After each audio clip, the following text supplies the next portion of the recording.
વેરાવળમાં તંત્રની pre monsoon કામગીરી પોકળ સાબિત થઈ છે। પ્રભાસ પાટણના ગુલાબનગરમાં મુખ્ય ગટરો જામ થઈ ગઈ। તંત્ર દ્વારા 50 લાખથી વધુનો પ્રી મોન્સૂન કામગીરીનો ખર્ચ કરવામાં આવ્યો છે।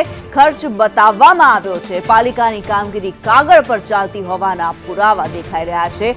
સામાન્ય વરસાદમાં પણ ગટરના પાણી રસ્તા પર ફરી વળેલા જોવા મળી રહ્યા છે। જે દ્રશ્યો પણ જોવા મળી રહ્યા છે। ગીર સોમનાથમાં વેરાવળ પાલિકાની જે તંત્ર છે તેની પ્રી મોન્સૂન કામગીરીના દાવા તો કરવામાં આવ્યા છે, પરંતુ આ દાવા પોકળ સાબિત થઈ રહ્યા છે અને તેનો પર્દાફાશ થઈ ચૂક્યો છે।